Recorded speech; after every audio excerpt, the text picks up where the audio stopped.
When we have an injury to our musculoskeletal system, so that's our arm, our bones, and our muscles, we need to take protective measures to make sure that we don't cause further injury, or so we can support that limb and help that person get to hospital for their care or whatever. The arm is fairly easy to manage, unless we have some sort of like broken bone or something, or some sort of instability, we use rigid splint. We can do something as simple as a sling and swath. So we're gonna build, in essence, a hammock for the arm to hang into, and then we're gonna secure that hammock to the body so that as they're walking along, their arm isn't bouncing. That's really what it comes down to. We're gonna use 2 triangular bandages, also known as cravats. And really, that's all it is. It's a large piece of fabric that is in the shape of a triangle. So if we span this whole thing out, you can improvise this if you have a square cloth, but basically it's a large triangle. We're gonna find the 90-degree corner on one of them, and we're gonna tie a small, simple overhand knot into it. This is gonna form a pocket that the elbow goes into. I'm gonna catch his elbow underneath it, and then I'm gonna bring one of the other ends basically up over his neck. I'm gonna do the opposing side. I'm gonna come across there. I'm gonna bring the original side up over here.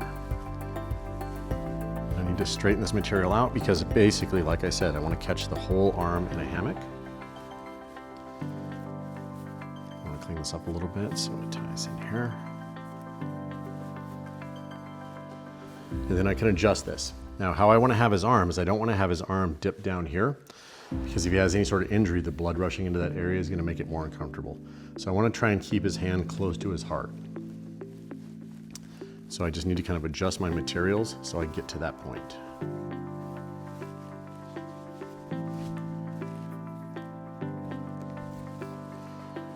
Then I'm going to turn him around and kind of demonstrate how I'm containing this. Then all I'm going to do is I'm going to simply tie this in a bow knot around the back of his neck. I don't want to go directly over his spine because as he's moving, this knot can kind of cause irritation there. So I want to come a little off center if I can. And I'm going to tie a bow because over time this may loosen. If I tie a really strong knot, I can't readjust this. So that's going to keep his arm, so he can just relax his arm into this splint now. And it should be fairly comfortable. And to stop it from bouncing around his body, I can take my other triangular bandage, and I don't need to fully unwrap this into the triangle. And I'm going to come across on the outer side of his arm, underneath his wrist, and across his body. Under the opposing arm. And same thing, I don't want to tie this directly over any sort of bony area where it could rub. I'm going to anchor this down. And same thing, I'm going to tie it into a nice little bow knot so that I can readjust it later if necessary.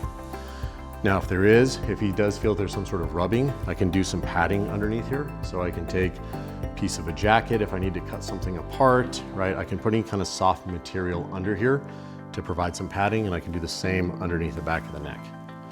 And what this will do is this will keep his arm in here, so as he's walking, his arm isn't flying free from his body as he's bouncing, right? And it gives him just a nice place to relax his arm into. We don't want to make this super tight on the arm. We don't want to compress it. We're not doing any sort of pressure bandage or anything here. We're literally just building a little hammock that's going to hold his arm in place so he can move on his way to the next level of care.